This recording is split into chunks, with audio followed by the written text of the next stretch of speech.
Então vamos dar início a um novo tópico de ciência dos materiais relacionado à estrutura dos sólidos cristalinos, que é o nosso tópico 2.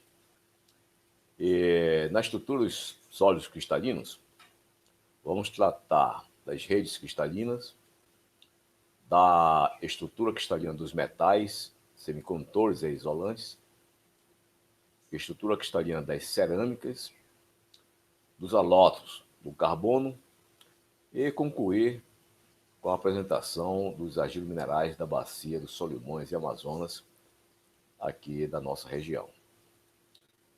Muito bem. Os materiais, eles são estáveis porque existe uma série de interações entre os átomos que os constituem, como nós vimos na aula passada.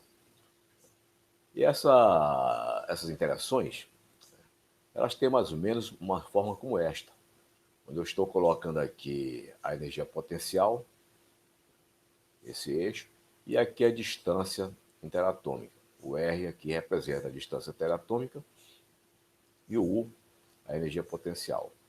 E nós observamos que tem dois tipos de energia potencial. Uma de repulsão, que eu estou representando pela curva verde, e uma de atração, que eu represento pela curva azul. A soma das duas cria esta curva vermelha. Então observe que esta curva vermelha, ela tem um poço aqui. E é nesse poço que os átomos ficam presos, um em relação ao outro. Este valor mínimo aqui corresponde à força zero. Se nós olharmos aqui um gráfico das forças em relação à distância, nós vamos ver que a força total correspondente à linha vermelha, exatamente neste ponto aqui, onde a energia potencial é mínima, corresponde a uma força zero. Então nós dizemos que esta posição aqui é a posição de equilíbrio da rede, a posição em que os átomos estão em equilíbrio. Eles não estão parados, nunca estarão parados. Eles estão em movimento. É um movimento harmônico, podemos dizer assim, em torno deste ponto de equilíbrio. Então, se nós aquecermos, por exemplo, o material, esses átomos saem um pouco da posição de equilíbrio. E, evidentemente, como essa curva aqui não é simétrica, a curva não é simétrica, a tendência desta rede é aumentar de tamanho. Mas, de qualquer forma, o que é interessante é que as redes cristalinas, os átomos se mantêm juntos através de forças desse tipo, né, de atração, de repulsão, que chega a um ponto de equilíbrio que nesse ponto de equilíbrio, constitui a rede cristalina. E a rede cristalina vai depender de muitos fatores, mas entre os quais os principais: o tipo de átomo, os tipos de átomos que a constituem, né, e de que forma esses átomos estão distribuídos no espaço, é o que nós vamos ver a seguir. Muito bem. Existem 7 sistemas cristalinos. Um dos sistemas cristalinos, o mais simples, é o sistema cúbico. Nesse sistema cúbico, nós imaginamos um cubo com um átomo em cada vértice, onde a distância entre átomos da mesma aresta são iguais, eu estou chamando aqui de A, B e C, e o ângulo entre as arestas também são iguais, e todos eles são iguais a 90 graus. Então, nós vamos usar essa nomenclatura para todos os demais sistemas cristalinos. O segundo mais simples é o que nós chamamos de tetragonal. No tetragonal, o lado A e o B são iguais. Esses dois lados são iguais, mas diferem do lado C. E todos mantêm essa relação de ângulo de 90 graus. Tanto o ângulo alfa, como o beta, como o gama, todos são 90 graus. Então a diferença da tetragonal para o cúbico, o sistema cúbico, é que um dos lados, nós estamos chamando aqui o lado C, é diferente dos demais dois lados. O próximo é o ortorrômbico, em que o sistema mantém o ângulo de 90 graus, os três ângulos de 90 graus, tanto alfa como beta, como gama, de 90 graus, alfa, beta e gama, 90 graus, mas as três arestas são diferentes. A é diferente de B, que é diferente de C. A romboedral, o sistema romboedral, ele mantém os três lados iguais. Os três lados são iguais, A igual a B igual a C, mas um dos ângulos é diferente de 90 graus. O ângulo alfa é igual a beta, é igual a gama, mas são diferentes de 90 graus. Então, o que vai acontecer? De fato, todos os ângulos são iguais, mas diferentes de 90 graus, que é diferente da cúbica, que os três lados são iguais e os três ângulos são iguais a 90 graus. Aqui, os três lados são iguais e os três ângulos são iguais, mas são diferentes de 90 graus. O monoclínico mantém os três lados diferentes, A diferente de B, diferente de C, né?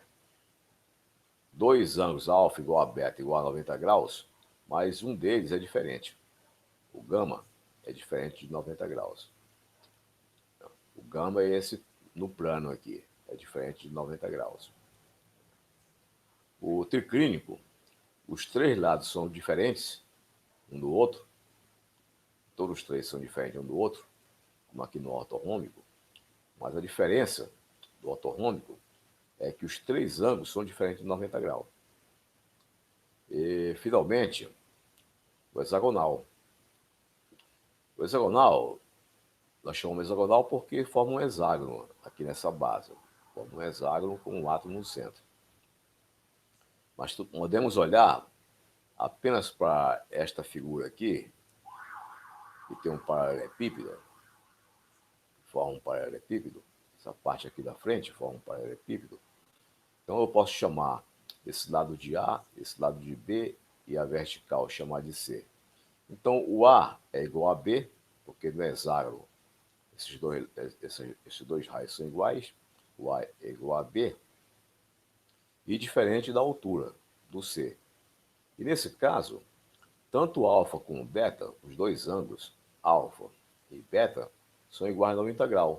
Mas esse gama, que fica aqui embaixo, é dado por 120 graus. Então esses são os 7 sistemas cristalinos. Agora, a partir dos sistemas cristalinos, é que nós desenvolvemos as redes Bravais, né? As redes que podem existir naturalmente nos sistemas cristalinos. Muito bem. Vamos começar as redes Bravais com o sistema cúbico. Então, o sistema cúbico permite essas três redes aqui. Aquela primitiva, ou a cúbica simples, onde nós temos apenas um átomo em cada vértice. Temos também a corpo centrada, que é um átomo em cada vértice, mas além de um átomo em cada vértice, tem um átomo aqui no centro. No centro do cubo tem um átomo, por isso denomina-se corpo centrada. E, finalmente, a face centrada. Por quê? A face centrada é esta rede cúbica primitiva, mas além dela, tem um átomo em cada face. Em cada face do cubo tem um átomo. Então, daí se origina o nome de face centrada. Do sistema tetragonal, nós temos duas redes. Uma é a primitiva, um átomo em cada vértice, e outra é a primitiva acrescida de um átomo no centro. Nós chamamos de corpo centrada.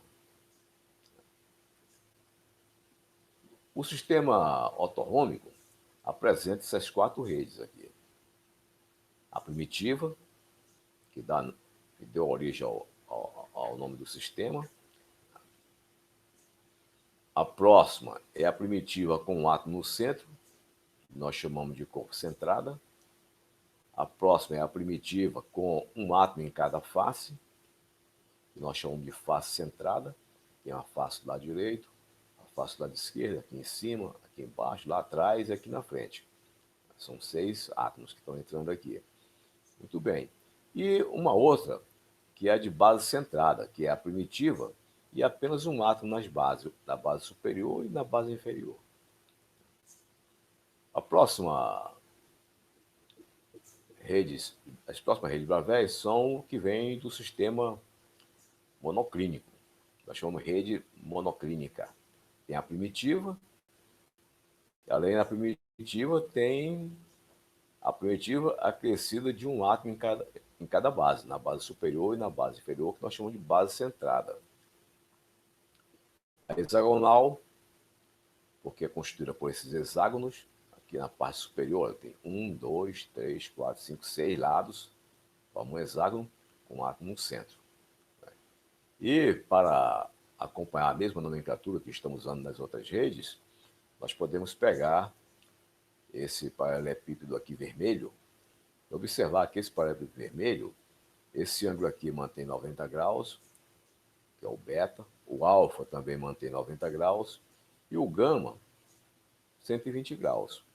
Onde este lado aqui, o A é igual a B, e é diferente de C. Muito bem. A outra rede romboedral ou trigonal, onde os 3 lados são iguais, e os 3 ângulos são iguais, mas diferentes de 90 graus. E a triclínica, onde os 3 lados são diferentes e os 3 ângulos também são diferentes. Então, essas são as 14 redes de Bravais que formam todo o sistema cristalino que existe na natureza.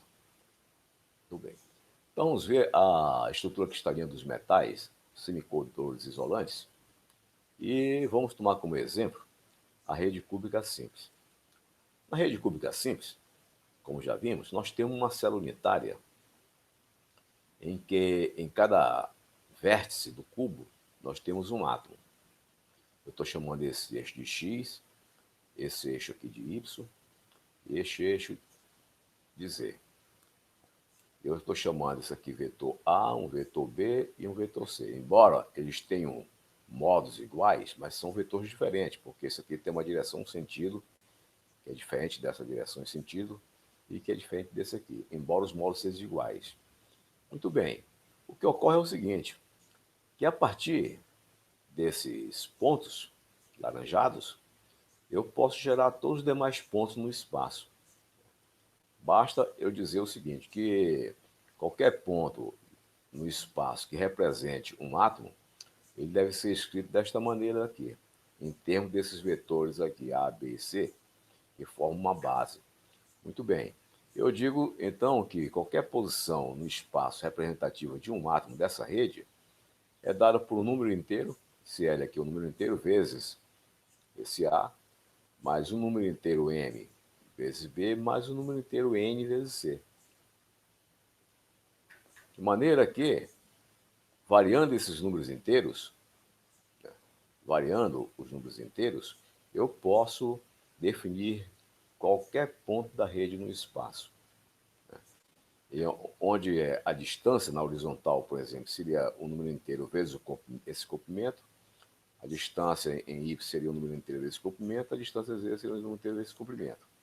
Então, com essa expressão, nós podemos gerar qualquer ponto laranjado no espaço, ou seja, qualquer ponto, qualquer átomo, a posição de qualquer átomo desta rede no espaço é determinada por esta relação aqui, onde L, M, N são números inteiros.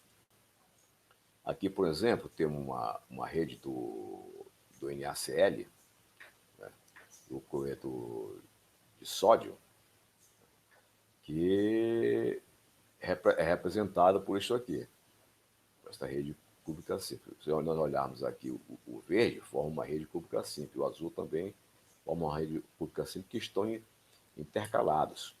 Nós podemos olhar aqui, fazendo um pequeno movimento, um pequeno giro, para vermos as várias posições, né, que os átomos ocupam no espaço. Essas posições do verde e do azul, elas são simplesmente determinadas por essa relação que está aqui, que R é igual a LA mais MB em C. Quer dizer, qualquer desses pontos nós podemos determinar através desta relação que está aqui. Muito bem. A distância, no caso do cloreto de sódio, o raio do átomo de sódio é aproximadamente 0,95 angstrom. E o raio do cloro é aproximadamente 1,81. E a distância entre eles, a distância entre um átomo e outro, é aproximadamente dado por essa relação aqui. 2 vezes o raio do sódio mais 2 vezes o raio do cloro. Ou seja, é a soma dos dois diâmetros aproximadamente que dá esse número aqui. Nós vamos ver daqui a pouco com mais detalhes isso. Então, esse A, essa distância aqui, que no caso do cloreto de sódio é 5,63 angstrom, esse A nós chamamos de parâmetro de rede. Então, nós dizemos que o parâmetro de rede do cloreto de sódio, que é representado pelo A, é de 5,63 angstrom. Na forma empacotada, vamos dizer assim, ele tem mais ou menos essa aparência. Os átomos estão mais ou menos se encostando aqui. As suas nuvens eletrônicas estão se encostando. De um lado, nós temos o sódio, que é o átomo menor, que é esse cinza, e o verde nós temos o cloro, que é o átomo maior. Então, nessa composição aqui, olha, nós estamos simplesmente pegando essa rede, essa célula unitária e reproduzindo no espaço. Quando nós reproduzimos essa célula unitária no espaço, seguindo essa expressão aqui, esta relação, nós temos esse cubo de átomos formando a rede do cloreto de sódio. Muito bem. Assim como o cloreto de sódio, milhares e milhares de materiais cristalinos seguem a mesma regra. Existe uma certa célula unitária que vai reproduzir esse material no espaço através de uma certa relação. Não esta, mas uma outra relação, semelhante a esta daqui. Muito bem. Aqui é a mesma coisa, um cloreto de césio. Esse caso aqui é uma rede cúbica centrada, onde nós temos aqui a célula unitária constituída por um átomo em cada vértice, mas além de um átomo em cada vértice, esse aqui, tem um aqui no centro. Por isso nós chamamos de rede cúbica centrada. Quando nós repetimos essa rede no espaço, nós produzimos o material de cloreto de césio. Então aqui, para nós termos uma ideia, estamos mostrando o cloro no centro, o verde, e nos vértices, um átomo de césio. E a reprodução disso no espaço vai nos dar a rede do cloreto de césio. Muito bem.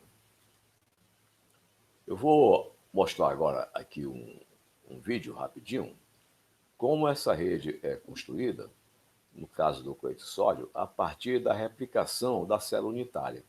Então nós temos aqui essa célula unitária. Então, vamos pegar essa célula unitária e repetir no espaço, seguindo essa expressão aqui, vamos repetir no espaço para criar o cloreto de sódio. Então, como seria isso? Observe aqui essa expressão, esse vídeo que eu peguei da internet para mostrar para vocês. Eu estou pegando vários cubinhos que são células unitárias e estamos juntando essa célula unitária. Peguei uma da esquerda, da direita, 2 da frente. Agora eu vou colocar em cima também. E conforme nós vamos juntando essas células unitárias, nós vamos criando um material. Uma repetição, né, no espaço, seguindo uma certa expressão.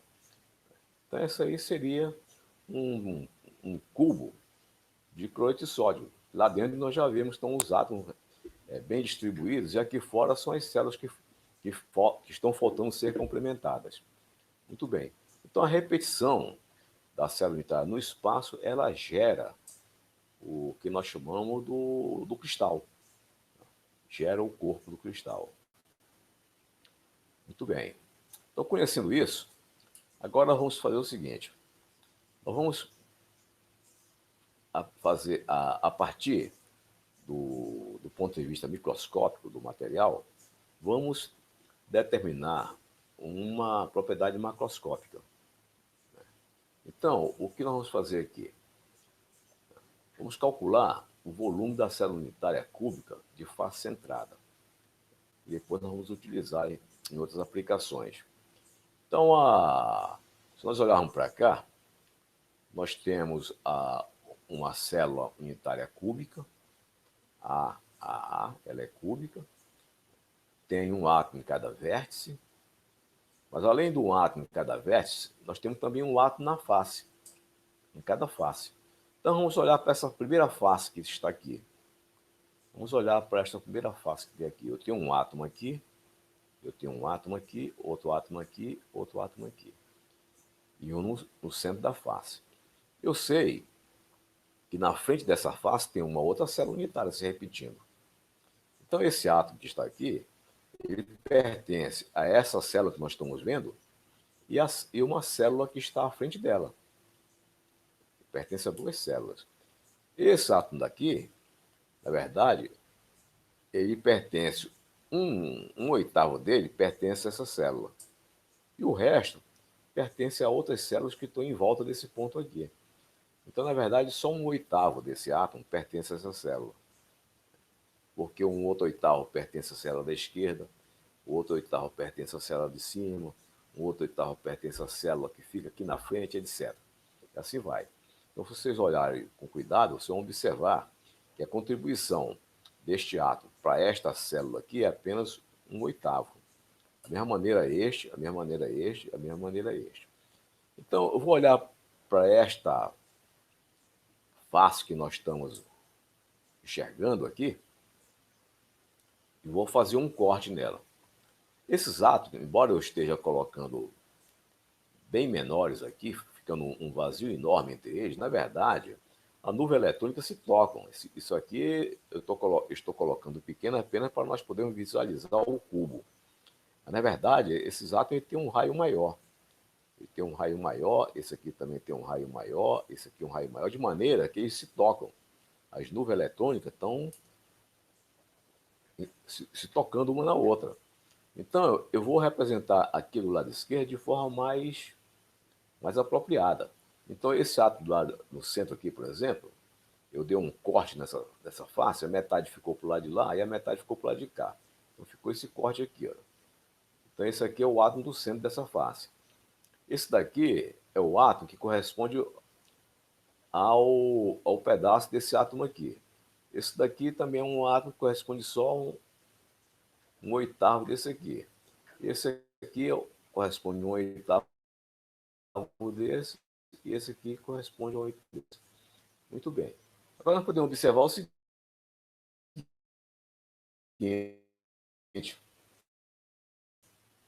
Vou chamar de R, o desse átomo, essa figura aqui do lado esquerdo, seria isso aqui, o raio.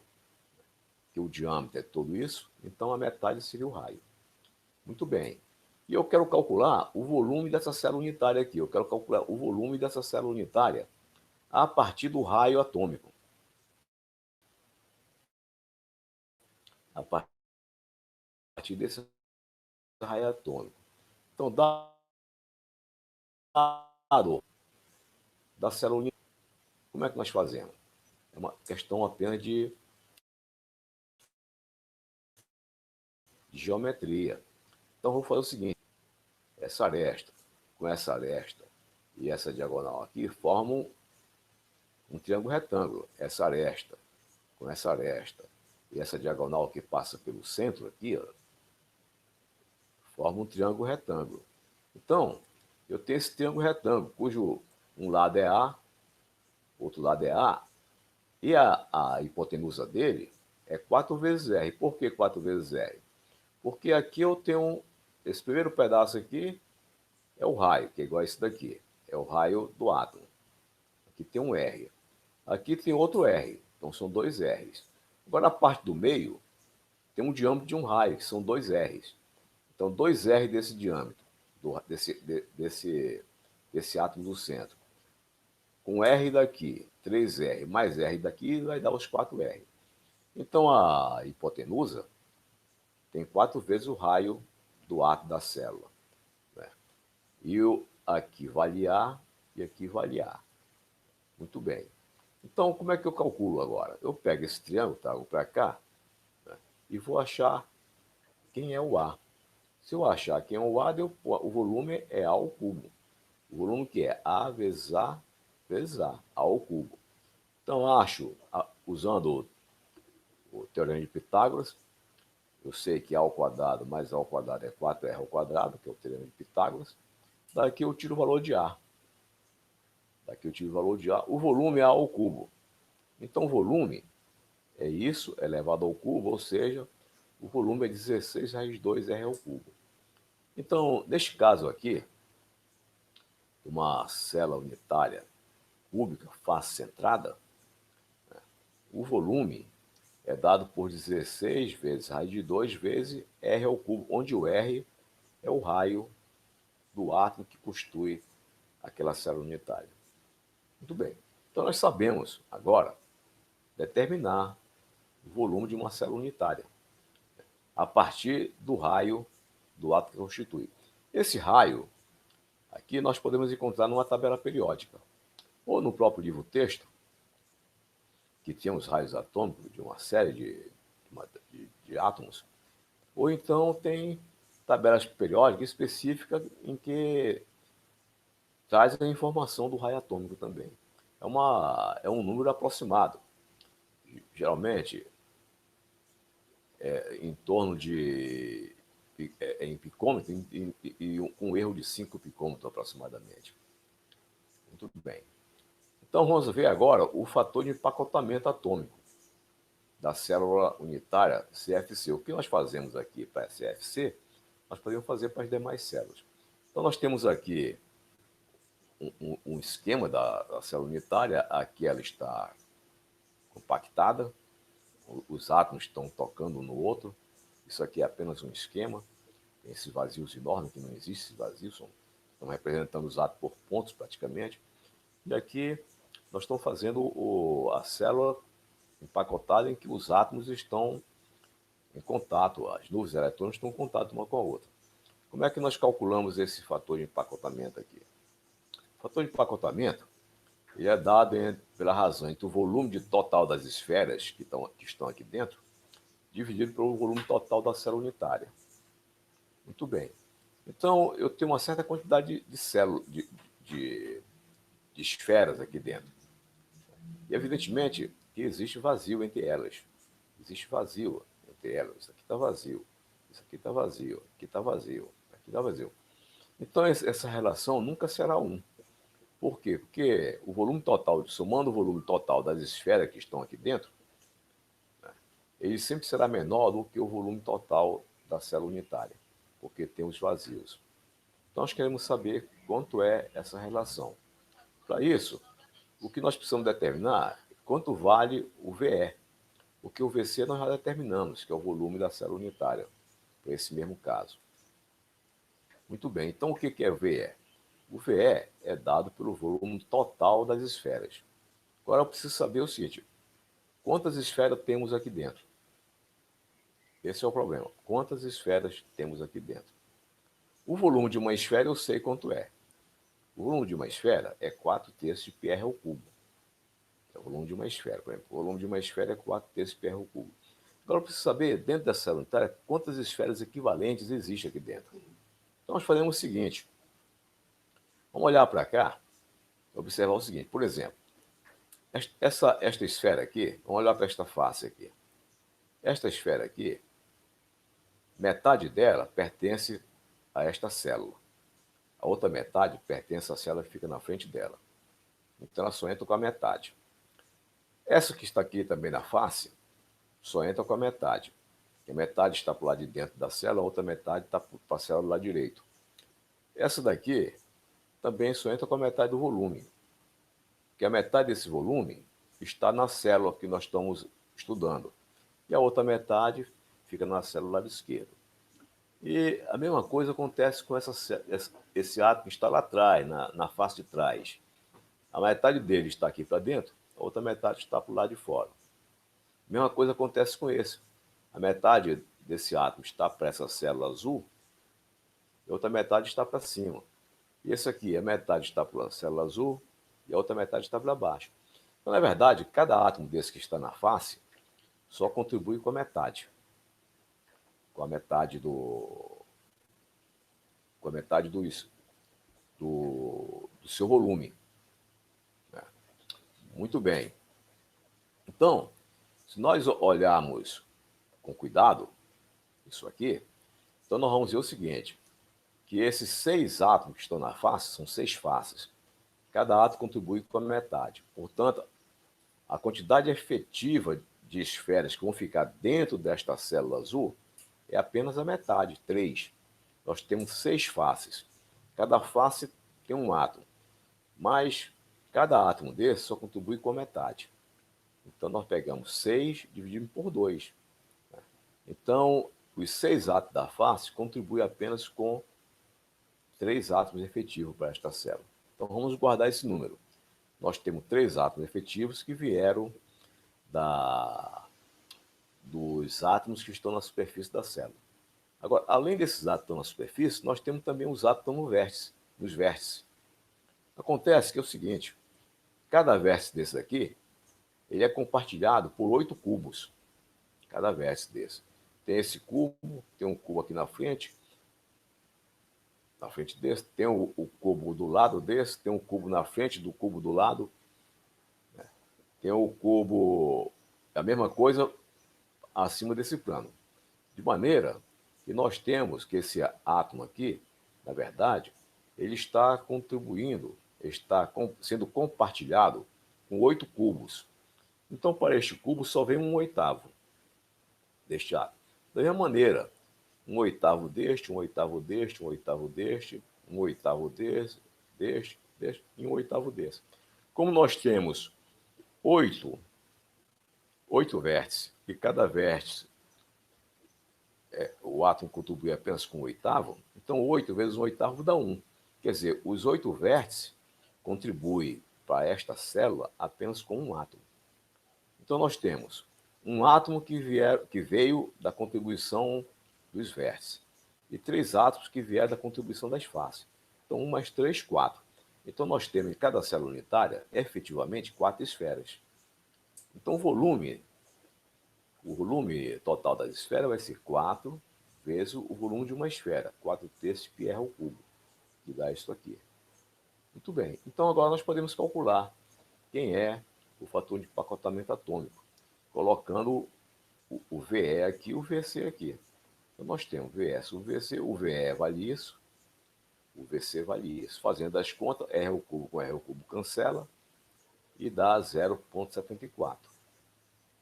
Esse é o maior fator de empacotamento que nós podemos ter. 0,74. Ou seja, 74% é preenchido por esferas e 26% que está aqui dentro é vazio. Aqui eu tenho uma relação para vários tipos de estrutura cristalina, o fator de empacotamento. Por exemplo, aqui a cúbica simples, o fator de compactamento é 0,52. A cúbica corcentada é 0,68. Já a cúbica face centrada, 0,74, e a hexagonal também é 0,74. São as que têm os maiores fatores de empacotamento. Muito bem. Agora, com esse conhecimento que nós acabamos de obter, nós podemos calcular uma propriedade macroscópica a partir de propriedades microscópicas. Por exemplo, nós podemos determinar, teoricamente, a densidade do material. Como é que nós calculamos a densidade do material? Calculando a densidade teórica da célula unitária. Por quê? Porque, como nós vimos no início, o material ele é constituído por uma replicação das células unitárias. Então, a densidade da célula unitária é a mesma densidade do material. Se nós temos um material homogêneo, em qualquer ponto do material, a densidade é a mesma. Muito bem. Se o material é homogêneo, em qualquer ponto do material, a densidade é a mesma. Como o material é constituído pela replicação das células unitárias, então a densidade do material é a própria densidade da célula unitária. Então, se nós queremos determinar a densidade do material, basta nós calcularmos a densidade teórica da célula unitária. Então, vamos fazer isso. Vamos calcular a densidade teórica da célula unitária, que no fundo é a própria densidade do material, e comparar com a medida experimental.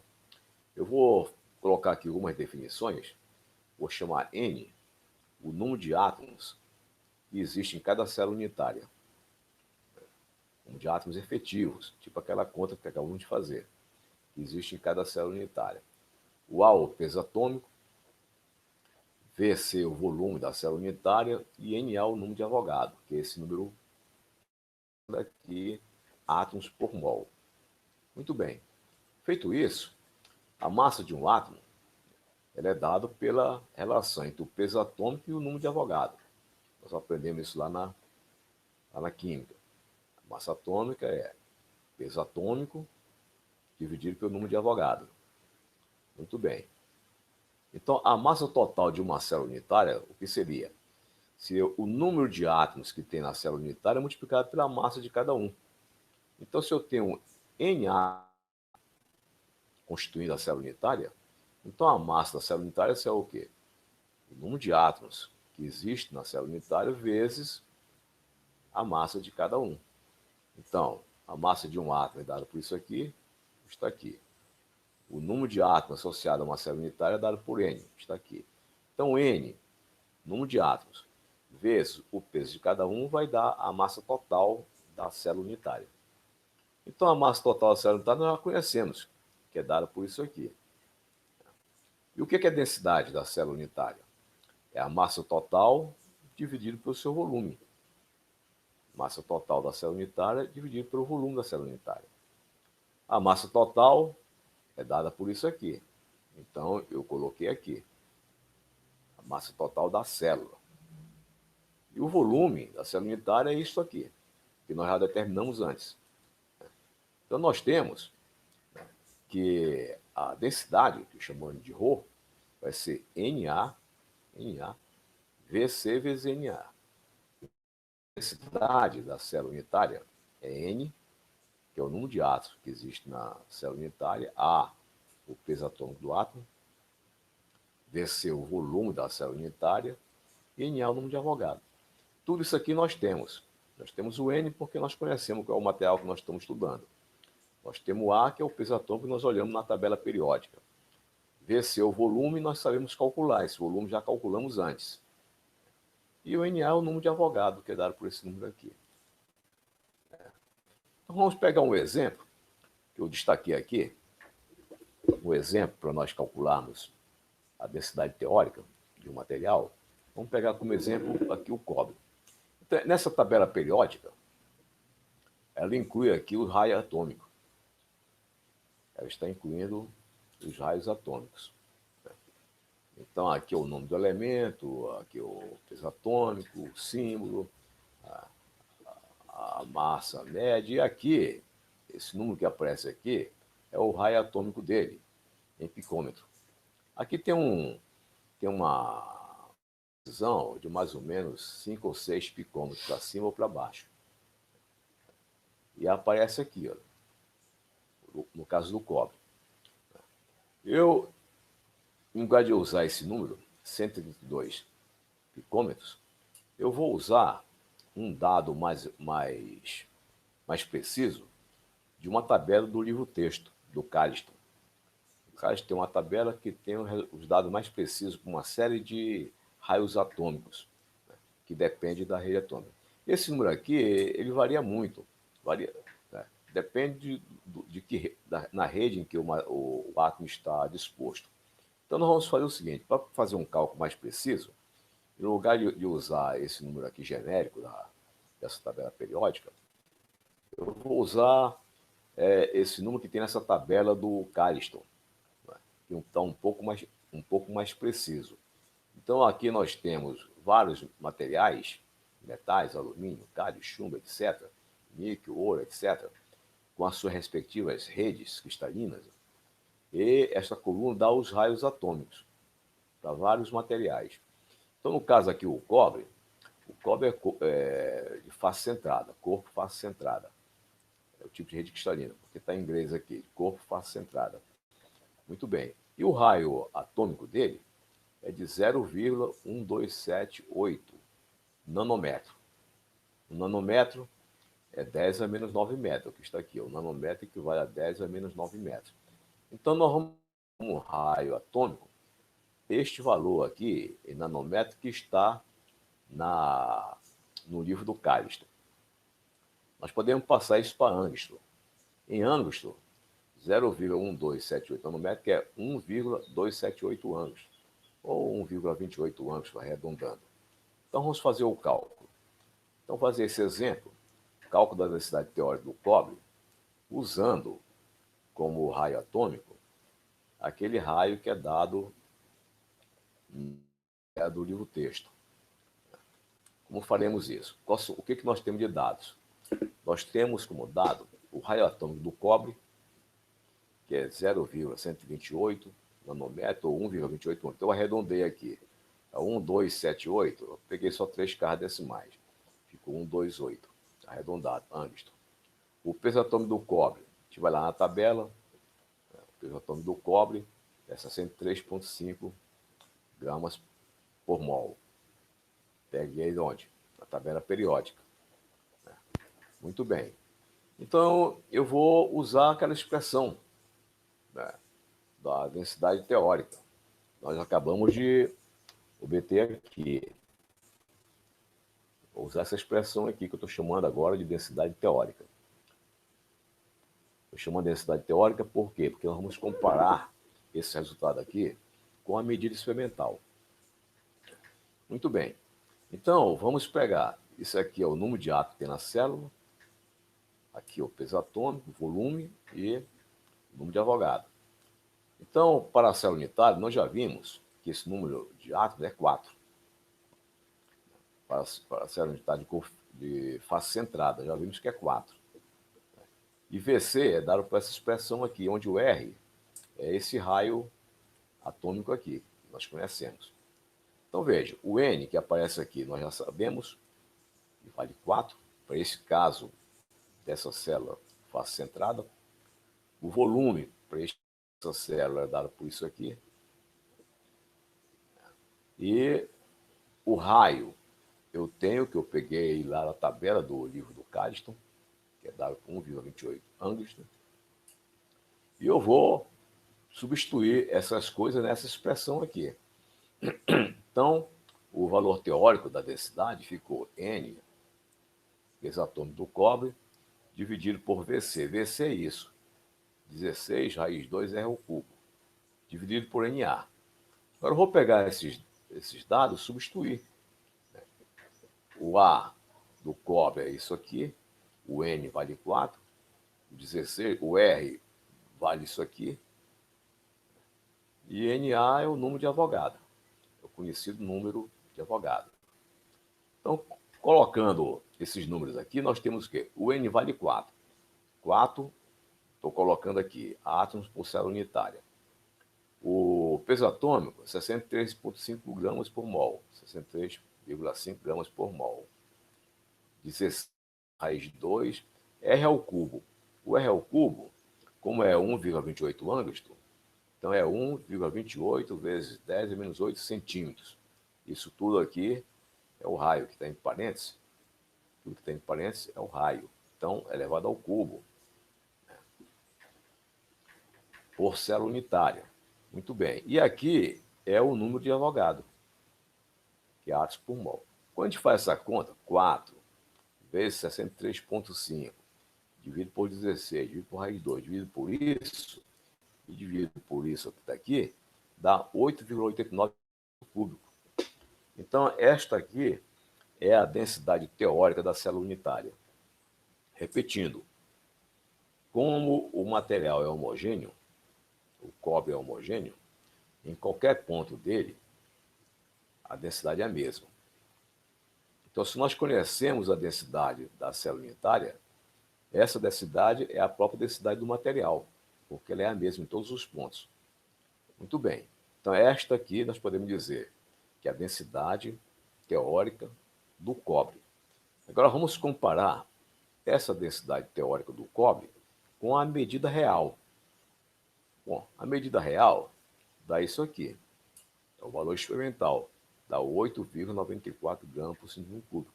Então, você observe, comparando esse resultado real, experimental, com esse resultado teórico, vejo que a diferença é muito, muito, muito pequena. Quer dizer, esse cálculo é um cálculo muito bom, né, para subter a densidade do material. E nós podemos fazer em qualquer momento. O que nós precisamos saber? Basta termos uma tabela periódica. A tabela periódica que tem a massa atômica, é isso? Tem a massa atômica e tem o raio atômico. Tendo a tabela periódica que tem a massa atômica e o raio atômico, nós podemos calcular aproximadamente a densidade teórica de um determinado material. Muito bem. Então, o que nós temos aqui? Nós partimos de uma propriedade microscópica, ou seja, a distribuição dos átomos dentro de uma célula unitária, e a partir dessa distribuição microscópica, nós determinamos uma propriedade macroscópica que é a densidade. Como é que a gente mede a densidade? A gente pesa, mede a massa, mede o volume, divide um pelo outro, isso é a densidade. É uma propriedade macroscópica. Nós obtivemos essa propriedade macroscópica a partir de propriedades microscópicas da matéria, ou seja, da distribuição dos átomos dentro de uma célula unitária. Muito bem. Vamos agora à estrutura cristalina das cerâmicas. A cerâmica é um sólido inorgânico, não metálico. Geralmente é preparado em forma de pó e, a partir desse pó, ele é transformado em produtos por meio de aplicação de calor. Ela é muito variada, ela pode ser reconhecida como isolante térmico e elétrico. Mas, ao mesmo tempo que a cerâmica pode ser isolante elétrico e térmico, ao mesmo tempo, tem cerâmicas que são supercondutoras. Aliás, são as cerâmicas supercondutoras que possuem a mais alta temperatura. Geralmente, os supercondutores tradicionais, a temperatura é muito baixa, em torno de 10 kelvins, 20 kelvins. As cerâmicas supercondutoras chegam a 15, 17 vezes, né, mais do que isso. Chega a 170 kelvins a sua temperatura, né, de temperatura de transição. Então, além de ela ser reconhecida por ser isolante elétrico e térmico, mas na outro extremo existem as cerâmicas supercondutoras, né, exatamente as que se consegue hoje obter, fabricar em laboratório a temperaturas mais altas até o momento. Muito bem. Então, isso pode ser também vidro cerâmico, pode ter material de cerâmico cristalino ou parcialmente cristalino, cerâmica de silicato, cerâmica ferroelétricas, cimento com essas composições aqui, e cerâmica de nitreto, que tem maior dureza e estabilidade térmica e mecânica. Muito bem. As ligações químicas das cerâmicas são iônicas e covalentes. Pode ser tanto iônica e covalente. Tem umas que têm caráter mais iônica e tem outras que têm caráter mais covalente. E elas obedecem o caráter iônico, esse caráter iônico dela obedece essa expressão aqui de Pauli. 1 menos E elevado a menos XA menos XB ao quadrado sobre 4. Onde XA e XB são a eletronegatividade de cada composto, de cada componente, melhor dizendo, de cada componente. Então, aqui alguns exemplos de caráter iônico e covalente de diversos compostos cerâmicos. Por exemplo, o óxido de magnésio, representado por essa expressão aqui, essa diferença de eletronegatividade é 2,3. Então, o seu caráter iônico é 73%, enquanto 27% é covalente. Ele é muito mais iônico, tem um caráter, as suas ligações têm um caráter muito mais iônica do que ligação covalente. O óxido de alumínio, ou alumina, né, ele tem uma diferença também de 2 e passa a 103% do seu caráter iônico e sobe para 37% a sua contribuição covalente. O dióxido de silício cai para 1,7 e aqui o caráter iônico cai para 51 e cresce covalente. Então, o silício é famoso por essas ligações covalentes que ele tem também.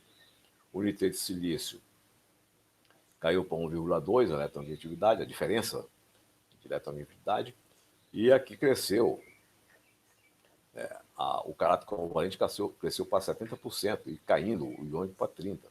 Finalmente, o carboneto de silício, que é 0,7 a diferença da eletronegatividade, com potencial iônico de 11% e o covalente de 89%. É praticamente covalente as ligações do carboneto de silício. Alguns exemplos de materiais cerâmicos. E a estabilidade, né, que nós chamamos, é de acordo com o número de coordenação, né, do material. Nós definimos como número de coordenação o número de ânions que rodeiam um cátion. Então, digamos que esse aqui seja um cátion. No caso desse exemplo que eu estou dizendo, que eu estou mostrando, nós temos 4 ânions circundando esse cátion. Então, o número de coordenação, nós dizemos nesse caso, é 4, que é dado pelo número de ânions que circundam um cátion. Nesse caso aqui, observe que não existe contato. Esse material está solto aqui dentro. Nós dizemos que o sistema aqui é instável. Uma situação, o limite de estabilidade, é quando eles estão em contato. Temos aqui o cátion no centro e 4 ânions em volta. Numa coordenação 4. E, finalmente, o estável. São situações como estas aqui, né, em que estão em contato entre eles, mas não estão em contato entre si, os ânions. De novo, nós temos aqui um cátion no centro e 4 ânions em volta, de maneira que a coordenação, nós dizemos que a coordenação aqui é 4. Vamos olhar com mais detalhe essa questão da coordenação. Aqui no óxido de magnésio, por exemplo, se nós olharmos para cá, para esse material, aqui o vermelho é o oxigênio e o amarelo é o magnésio. Se nós olhar aqui para esse átomo do centro, é um átomo de magnésio, nós vemos que neste plano aqui, nós temos em volta desse átomo, temos este átomo mais próximo, nós temos esse átomo de oxigênio e esse. Além desses dois, nós temos este e este. Então, neste plano, nós temos 4 átomos de oxigênio, 4 ânions, envolvendo esse cátion. Bom, mas se olharmos para esse plano vertical aqui, nós também temos nesse plano vertical, além desses dois que já contamos, nós ainda temos este e este, que estão mais próximos do cátion. O que está aqui nesse vértice, nós não levamos em consideração que ele já não tem a mesma distância desses aqui. Ele está um pouco mais distante, então ele não vai entrar como o mais próximo. Então, se nós fizermos a conta, nós temos nesse plano 4 átomos mais próximos desse cátion, mais esse daqui 5, mais esse daqui 6.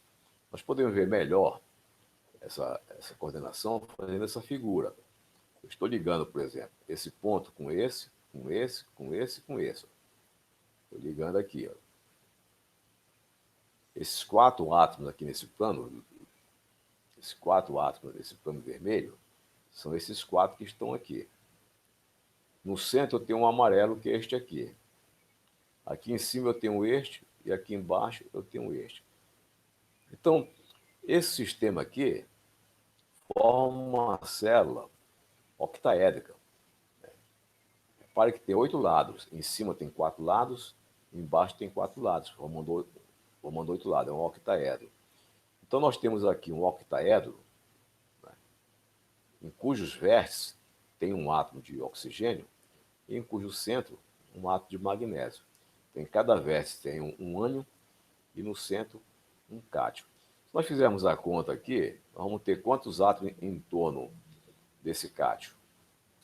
Nós temos 4 aqui no plano, 1, 2, 3, 4, mais este aqui, mais este aqui. Então nós temos 6 átomos. Ou seja, como o octaedro tem 6 vértices, em cada vértice tem um átomo de oxigênio, e o magnésio está no centro do octaedro, então, em volta do magnésio, nós temos 6 átomos de oxigênio. Então, nós dizemos que o número de coordenação, neste caso aqui, o número de coordenação é 6, porque tem 6 átomos, né, em torno do oxigênio. E a importância do número de coordenação é que ele está associado ao tipo de rede. Cada tipo de rede vai ter um número de coordenação diferente. Nesse caso aqui é 6, mas pode ser 4, pode ser 2, pode ser 3. Nesse caso aqui é 6. Então, se nós sabemos o número de coordenação, a gente também pode ter uma ideia que tipo de rede pertence àquele material. Qual é o tipo de rede que constitui aquele material a partir do número de coordenação. Muito bem.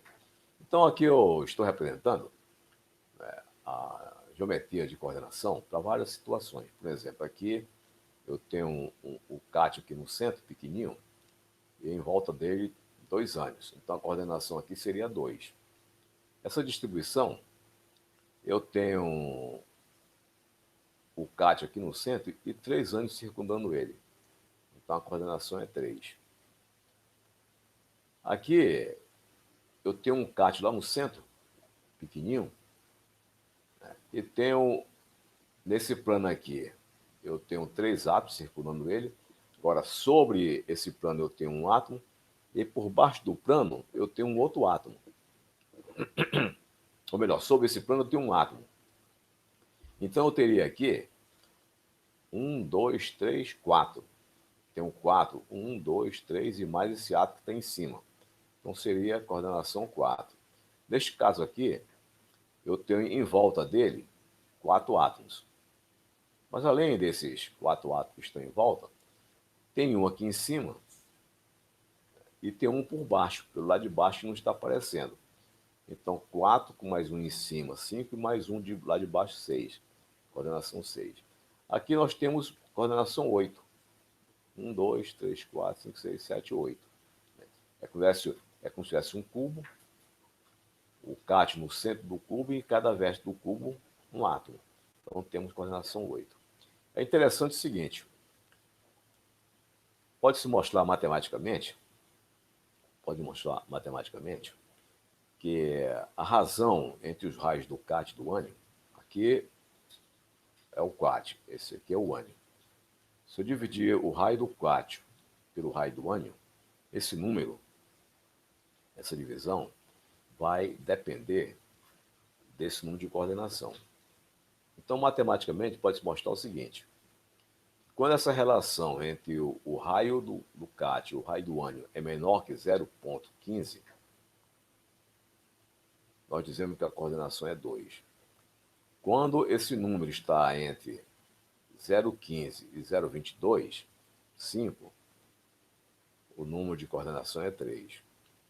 Quando a razão entre os raios do cátion e o ânion estiver entre 0,225 e 0,414, a coordenação é 4. Nesse intervalo aqui, 414, 0,732, a coordenação é 6. E dentro desse intervalo, 0,62 a 1, a coordenação é 8.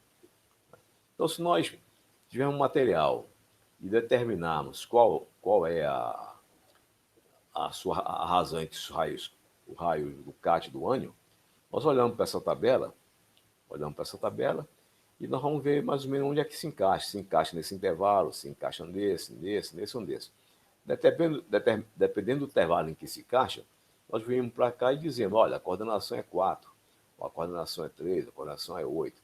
Então já dá para nós uma ideia da rede cristalina daquele material. Então vamos fazer um exemplo aqui. Nós vamos calcular a razão cátion-ânion mínima para um número de coordenação 3. Então tem essa situação que nós temos um cátion aqui no centro, e ele está circundado por 3 ânions. Esse cátion vermelho eu estou chamando do raio RC, e o ânion RA. E nós queremos saber o quê? Qual a razão entre RC e RA mínima? Mínima é essa situação que está aqui. Estão se tocando, nós vamos achar qual a razão entre RC e RA. Depois vamos ver lá na tabela como é que fica isso. Então vamos obter aquele primeiro valor que tem lá na tabela para a coordenação 3. Nós estamos achando o mínimo aqui. Muito bem. Como é que fazemos isso? Vou ligar esses pontos, os centros da esfera. Né? Vou chamar esse ponto de A, B e C. E aqui o centro do cátion eu vou chamar de O. E fiz esse triângulozinho aqui. O P é o ponto de contato entre essas duas esferas, a esfera A e a esfera C. E esse ângulo aqui, obviamente, ele é 30 graus, porque esse triângulo aqui, ele é isósceles, tem os 3 lados iguais. Cada lado desse aqui corresponde ao diâmetro do ânion. É o diâmetro do ânion, do laranjado. Muito bem. Como cada ângulo é 60 graus, e aqui só é a metade desse ângulo, o alfa só é a metade desse ângulo aqui, que vale 60, então o alfa é 30 graus. Muito bem. E o que nós queremos saber? A relação entre esse raio e este aqui. O raio do cátion e o raio do ânion. Então eu faço a seguinte continha. Olha, AP, o que é AP? Esse segmento AP nada mais é do que o raio do ânion, o raio do laranjado, o raio do ânion. Vai daqui até a superfície. Então, o raio do ânion. O que é AO? AO é o quê? É o raio do ânion, que vai até aqui, mais o raio do cátion. A soma dos dois raios. O raio do ânion, que vem daqui até a superfície laranjada, e depois da superfície laranjada até o centro do vermelho, que é o raio do cátion. Então, AO é raio do ânion mais raio do cátion. Agora, o que é AP sobre AO? Ora, AP sobre AO é o raio do ânion, que já coloquei aqui, sobre a soma do raio do ânion mais o raio do cátion. Ocorre o seguinte, que esse triângulo azul, é um triângulo retângulo. Então, como sendo um triângulo retângulo, eu sei que AP, um cateto dividido pela hipotenusa, é o cosseno do ângulo adjacente aqui, ó, esse ângulo aqui. Então, AP dividido por AO é cosseno de alfa. Então, aqui AP dividido por AO, cosseno de alfa. Quem é alfa? Alfa é 30 graus.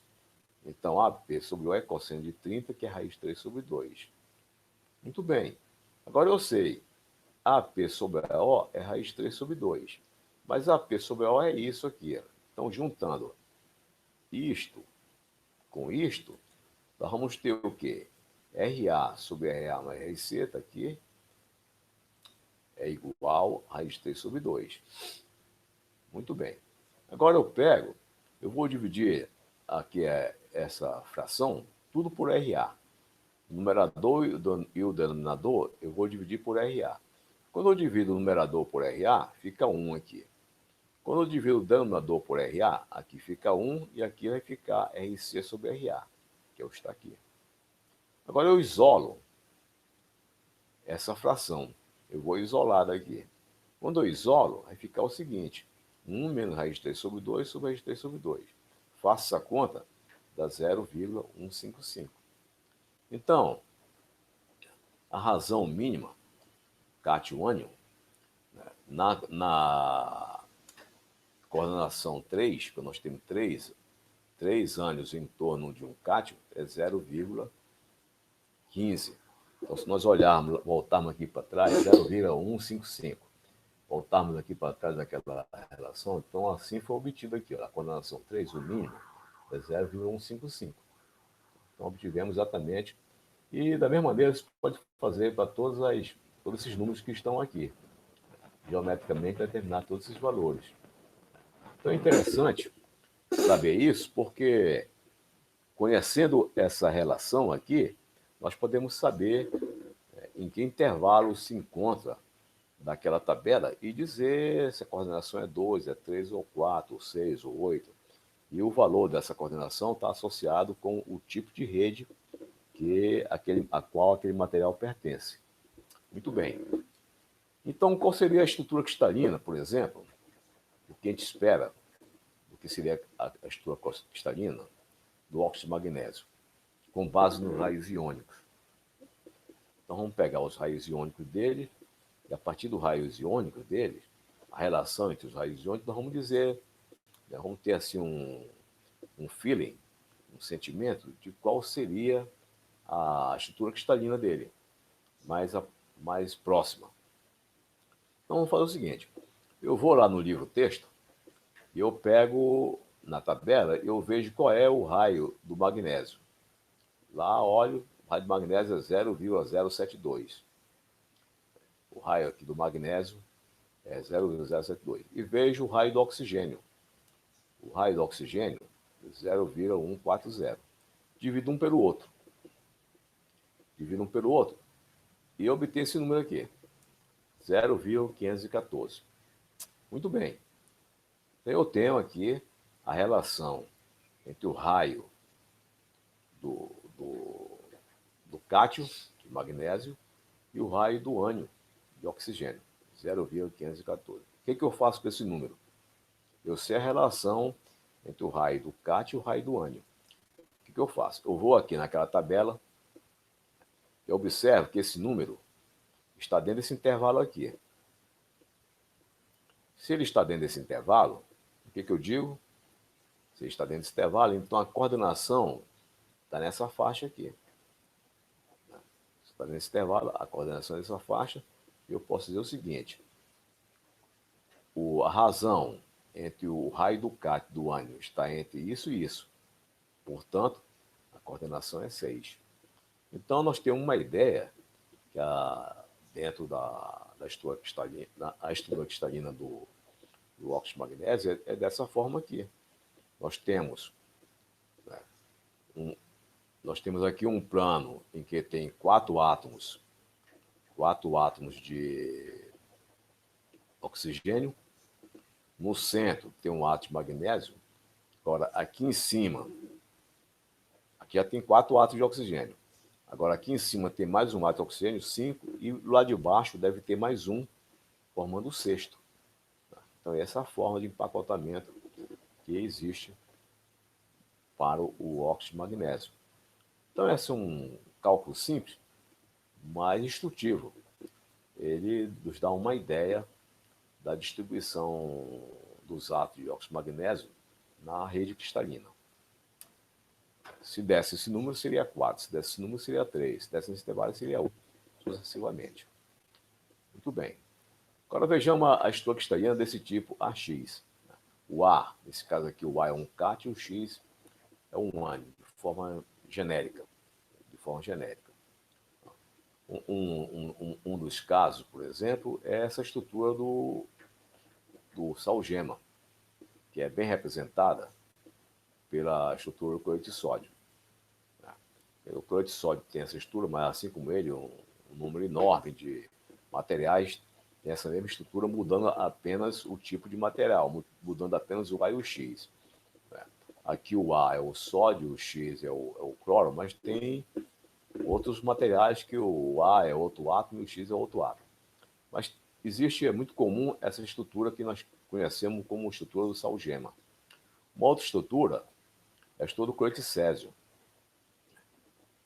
em que nós temos em cada vértice um átomo, um ânion, e no centro desse ânion tem um cátion de césio, que pode ser também outros tipos de átomos. É conhecido como estrutura do cloreto de césio. E aqui, também muito famosa, a estrutura da brenda de zinco. Né? Nós temos como? Tem um cubo, em cada vértice tem um átomo, por exemplo, no caso aqui, de enxofre, por exemplo, e além de cada vértice ter um átomo de enxofre, tem também em cada face o átomo de enxofre. Em cada face tem um átomo de enxofre. Muito bem. Agora, acrescido aos átomos de enxofre, tem os do zinco. Onde é que estão os zinco? O zinco está numa posição que é mais ou menos a metade do caminho entre o vértice e o centro do cubo. A mesma coisa esse daqui. A mesma coisa esse, a mesma coisa. Então tem 4 átomos aqui que estão situados aqui nessas posições intermediárias, né, entre o centro e os vértices, formando mais 4 átomos de zinco. Essa é a famosa estrutura do brando de zinco. Assim como tem o zinco com o enxofre, tem um número enorme de materiais que obedecem essa estrutura. A estrutura é a mesma, a diferença são que ela está sendo ocupada por tipo de átomo diferente. Tipo de átomo AX diferente desses dois aqui. Mas como é tradicional, esses dois são tradicionais, é conhecido como estrutura da brenda de zinco. Muito bem. Então, para visualizarmos rapidinho isso aqui, a estrutura da brenda de zinco é uma estrutura como esta. As 4 arestas são iguais. Observe aqui, todas elas têm 5,434 ângstrom. Os 3 ângulos são iguais a 90 graus. E o zinco, o amarelinho, ele está numa posição intermediária, né, entre o centro das células e os seus respectivos vértices. Muito bem. Estrutura do tipo AMXP, né, iguais àquela, mas MP assume números diferentes. Nós temos aqui, por exemplo, o fluoreto de cálcio. Nós agora temos um cubo de face centrada, que é o azul, mas além do cubo de face centrada do azul, tem 4 átomos, 4 cátions aqui nesse plano intermediário e 4 átomos nesse plano intermediário. Esse plano está intermediário entre o topo da célula e o centro dela. Esse plano aqui branco é intermediário entre a base da célula e o plano que passa pelo centro da célula. E aqui temos o óxido de titânio, que o azul forma um corpo centrada, tem um átomo em cada vértice e um centro. E em posição intermediária nós temos o titânio na superfície, na face. Aqui, por exemplo, nós temos um quarto para cada lado, aqui também um quarto para cada lado, e embaixo a mesma coisa. E aqui o óxido de silício. Uma das estruturas mais interessantes que tem na eletrônica. Muito bem. Em resumo, eu tenho aqui algumas estruturas cristalinas, cerâmicas mais comuns. O salgema, por exemplo, que é a estrutura do cloreto de sódio, é a mesma estrutura do cloreto de sódio. Tem 2 componentes, corpo de face centrada. O cloreto de césio é cúbica simples. A brenda, corpo de face centrada. Fluorita, cúbica simples. Perovskita, corpo de face centrada. Spinédio, corpo de face centrada. Aqui são os números de coordenação, número de cátions e de ânions, que existem em cada uma delas. E aqui alguns exemplos clássicos dessas estruturas. A estrutura salgema tem o cloreto de sódio, que deu origem ao nome dessa estrutura, o óxido de magnésio e o óxido de ferro. Então, tem vários exemplos aqui correspondentes a cada uma dessas estruturas, que tem aqui do lado esquerdo. Muito bem. Agora vamos ver a densidade teórica das cerâmicas. Nós vimos a densidade teórica para os metais. Agora, baseado nessas novas expressões para as cerâmicas, Vamos ver como nós calcularíamos a sua densidade teórica. Então, vamos nos basear pelos metais que nós já deduzimos. Deduzimos essa expressão aqui para os metais. E para a cerâmica fica simples. Só que lá, quando nós deduzimos para metais, só tinha um tipo de átomo. Só tinha um peso atômico. Aqui a cerâmica tem pelo menos dois. Então, o que nós vamos fazer? Nós vamos, a partir dessa expressão, escrever aqui a expressão da cerâmica. Então, a densidade dos metais é dada para essa expressão da cerâmica. Vamos dizer o seguinte: vai ser N', aqui era o número de átomos que tem na célula unitária. Aqui vai ser N', o número de átomos que aparece na fórmula química da cerâmica. Aqui, o somatório de todos os pesos atômicos do cátio, aqui o somatório de todos os pesos atômicos dos ânions que estão dentro daquela célula unitária da cerâmica. Aqui o volume da célula unitária e o número de Avogadro. Então, N' é o número de unidades da fórmula dentro da célula unitária. Cada célula unitária corresponde a uma fórmula química. Uma daquelas fórmulas que eu apresentei para vocês. Então, o N' seria o número de átomos, número de unidade da fórmula dentro da célula unitária. Muito bem. Esse somatório de A, soma dos pesos atômicos de todos os ânions dentro da unidade da fórmula. AC, soma dos pesos atômicos de todos os cátions dentro da unidade da fórmula. VC, o volume. Isso aqui é o número de Avogadro, que é conhecido por 6,023 átomos por mol. Então, com essa expressão, nós podemos também calcular a densidade teórica da cerâmica. E vamos, então, tomar como exemplo aqui a estrutura do cloreto de sódio, que tem dois átomos diferentes. Vamos tomar, pode ser para qualquer um daqueles exemplos que nós vimos agora. Pode ser para qualquer um desses exemplos aqui. Apenas nós estamos usando essa estrutura, a cerâmica que possui essa estrutura. Então, vamos tomar como esse exemplo o cloreto de sódio. N' é o número de unidade de cloreto de sódio dentro da célula unitária. E a expressão da densidade é dada por essa daqui que acabamos de mostrar anteriormente. No caso do cloreto de sódio, nós temos 4, o N' vale 4. Temos 4 unidades de NaCl dentro da célula unitária. Muito bem. Somando todos os cátions, dá 22,99 gramas por mol, o peso atômico. E somando todos os ânions, que no caso é o cloro, dá 35,45 gramas por mol. E o raio, o parâmetro de rede é dado pela soma dos dois raios, o raio do sódio mais o raio do cloro. Então, o volume é A ao cubo. O volume é esse A ao cubo. Então, ficaria isso ao cubo, onde esse raio do sódio eu olhei lá numa tabela periódica do próprio livro-texto, dá isso aqui, o do sódio dá isto, do cloro dá isto, coloco aqui dentro, né? Daí eu faço o ρ. Então, o ρ vai ser o quê? N', 4 vezes isso mais isso mais isso. Aqui, 22,99 mais 35,45. Né? Dividido por VC. VC, esse volume aqui, olha. 2 vezes isso, mais 2 vezes isso, ao cubo. Ao cubo, esse cubo que está aqui. Né? E dividido pelo número de Avogadro. Aqui o número de Avogadro. Quando fazemos essa continha, máquina de calcular, então a densidade do cloreto de sódio vai dar 2,14 gramas por centímetro cúbico. Então, essa densidade teórica da célula unitária do cloreto de sódio. Muito bem, como eu falei antes, como o material é homogêneo, a densidade é a mesma em qualquer ponto. Então, se é 2,14 gramas por centímetro cúbico em uma célula unitária, então ele tem esse valor em qualquer ponto do material. Ou seja, esta densidade é a própria densidade do material. Então, nós podemos dizer que a densidade teórica do cloreto de sódio é 2,14 gramas por centímetro cúbico.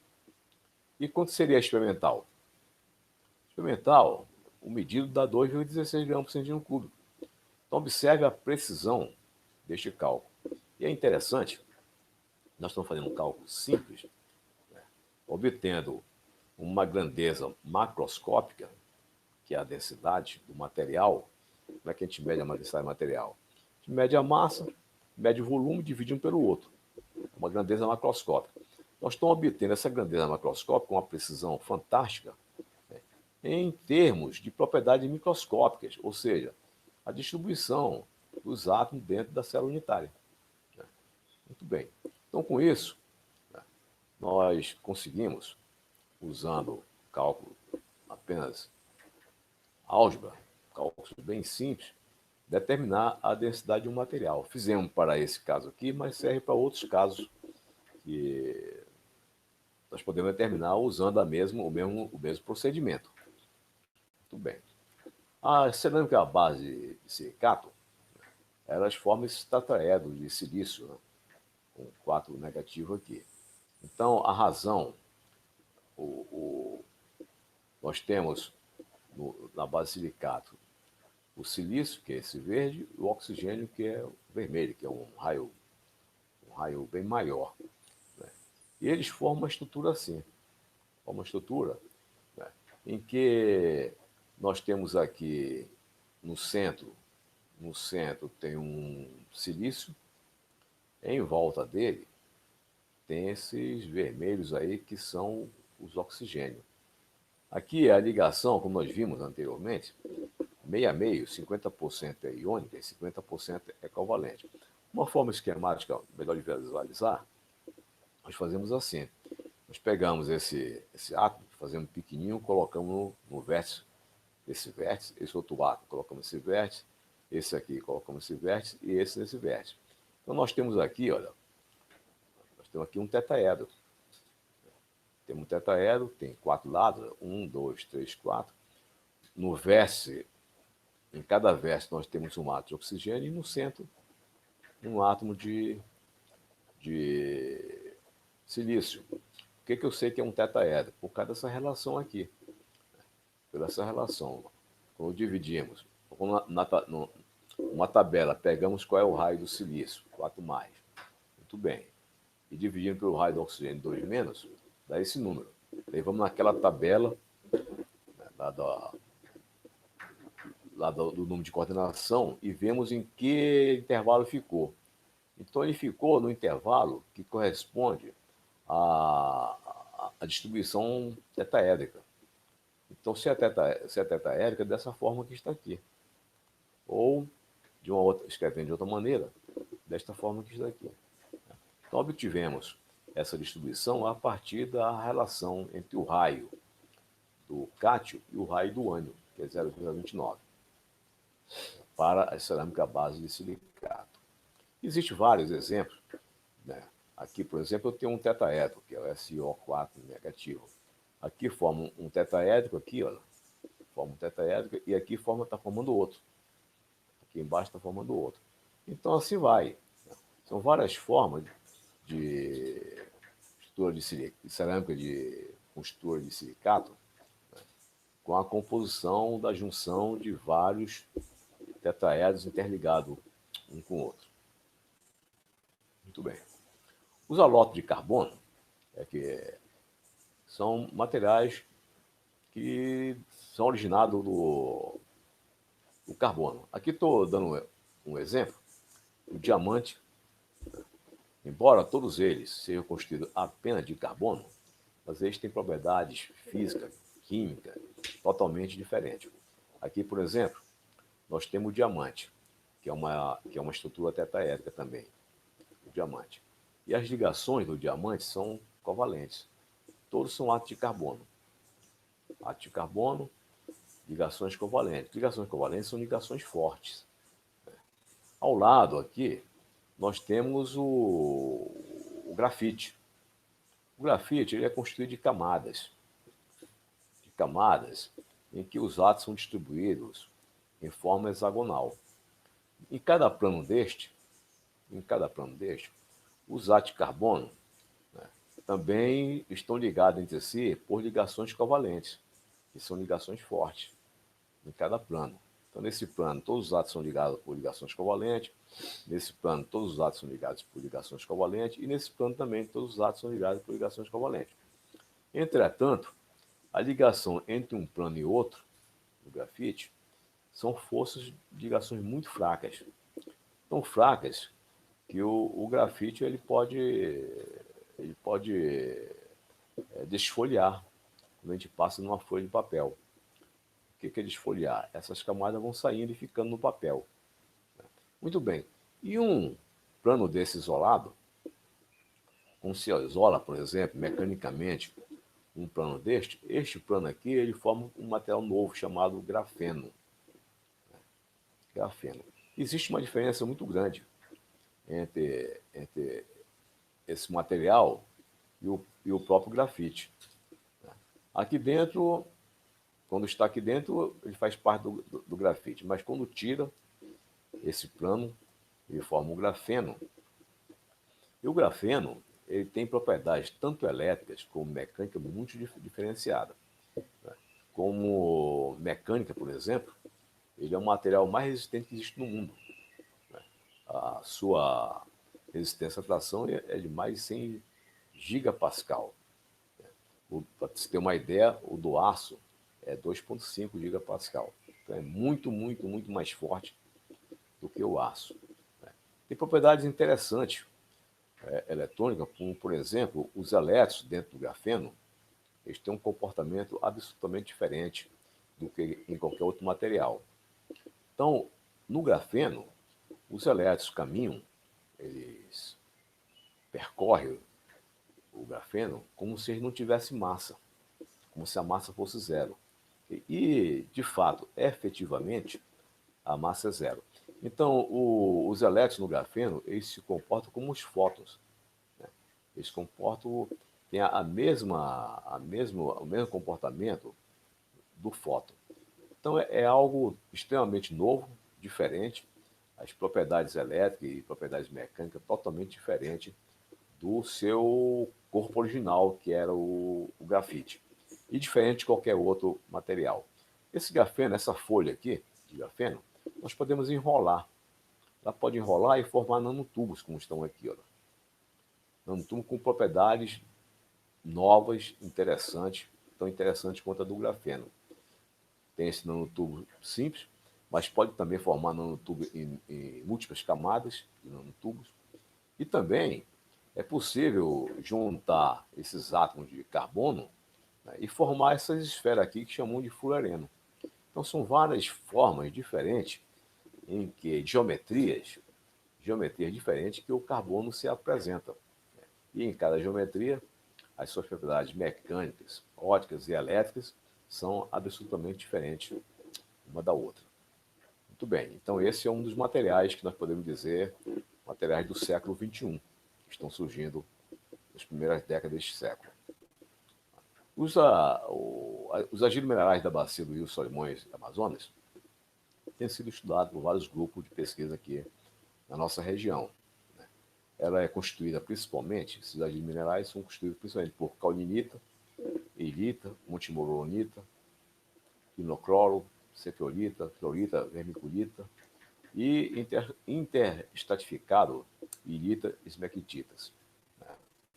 Então, aqui um exemplo de uma imagem tirada aqui na universidade, uma imagem tirada aqui nos laboratórios da universidade, de fotomicrografia, microscopia de varredura eletrônica, do MEV.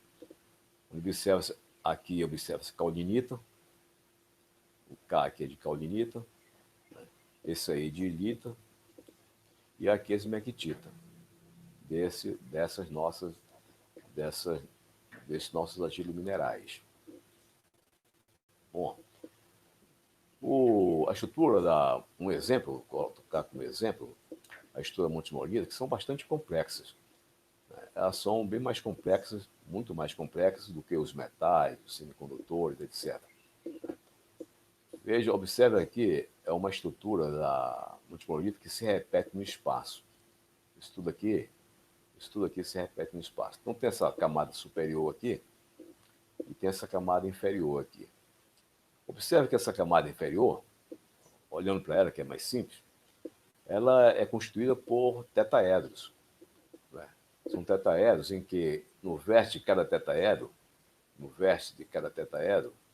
nós temos um átomo de oxigênio e no centro pode ser silício ou alumínio, esse lilás. Pode ser um átomo de silício ou átomo de alumínio. Então, primeiro nós temos essas camadas tetaédricas aqui, em cujos vértices tem átomo de oxigênio e no centro átomo de silício ou alumínio. Agora temos aqui um espaço vazio e após esse espaço vazio, temos agora camadas, de novo, camadas tetaédricas, né? Camadas tetaédricas compostas nos vértices por oxigênio e no centro silício ou alumínio. Mas além das camadas tetaédricas, tem essas camadas aqui que são octaédricas, mais difícil de nós enxergarmos. São octaédricas, onde são octaedros que em cada vértice, né, em cada vértice, nós temos um átomo de oxigênio e no centro um átomo de alumínio, ferro ou magnésio, né, formando essa estrutura octaédrica. Então nós temos dois tipos de estrutura aqui, as octaédricas, que estão na parte superior, onde em cada vértice tem um átomo de oxigênio, e no centro dessa octaédrica temos alumínio, ferro, magnésio. E além das octaédricas, nós temos também essas distribuições, tanto aqui como aqui, tetaédrica, que é representada nos vértices por oxigênio e no centro por átomo de silício ou alumínio. E nesse espaço vazio, né, é possível entrar água, né, ou os cátions tocáveis, que é o que está aparecendo aqui. Aqui é a razão de a multimorronita, quando molha, ela tufa, né? E quando seca, ela trinca, porque perde essa água e a argila fica toda trincada, como nós costumamos ver nas estradas de terra, quando aparece isso. Muito bem. Ou nas vases, principalmente nas vases dos nossos rios. Muito bem. Agora eu vou mostrar para vocês como se representa isso. Se observar aqui que nós temos esse exemplo aqui, mas acontece nas outras estruturas dos agentes minerais, nós temos tetraedros e octaedros. Então nós vamos representar os tetraedros por esse símbolo aqui, né? Por esse símbolo, e o octaedro por esse símbolo aqui. Isso aqui é um retângulo, aqui é um paralelogramo. Tetraedro pelo paralelogramo e o octaedro pelo retângulo. Então, na caolinita, o que nós temos na caolinita? Nós temos uma sequência na caolinita de octaedros e tetraedros, como estão apresentados aqui. Uma pilha de tetraedros e octaedros, e entre eles ligações de hidrogênio.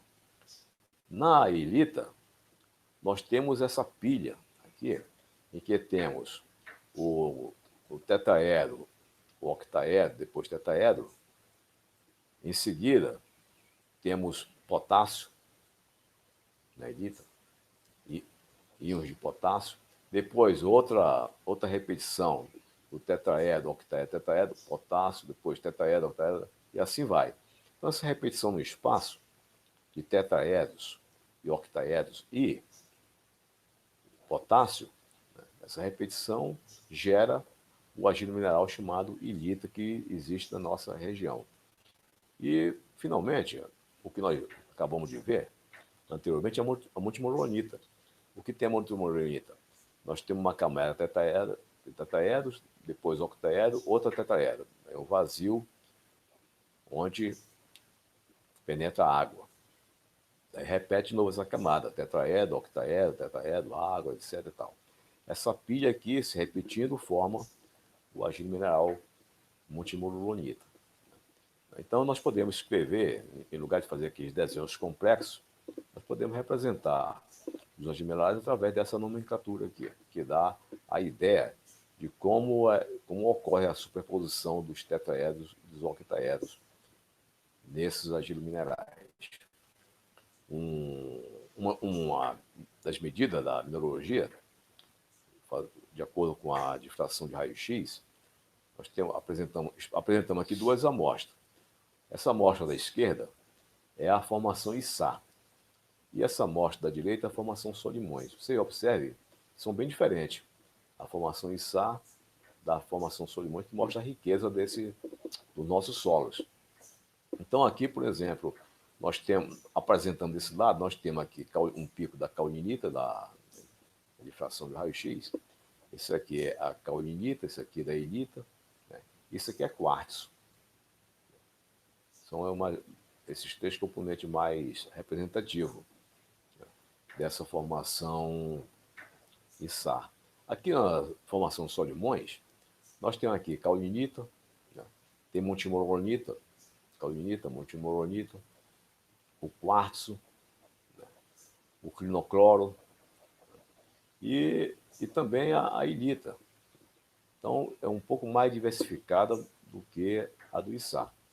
Então, com essa é uma representação assim, bastante sumária da raio-x, história do raio-x dos agentes minerais da nossa região.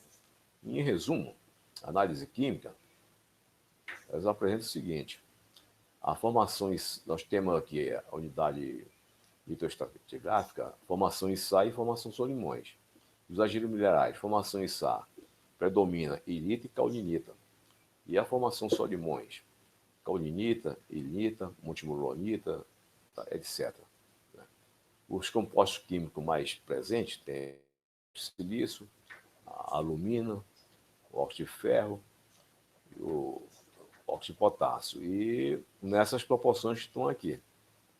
Na formação Issá, 69%, aqui é 59%, alumina 18%, na Issá 26%, Solimões, o óxido de ferro 2 pontos são iguais, e aqui é praticamente iguais também.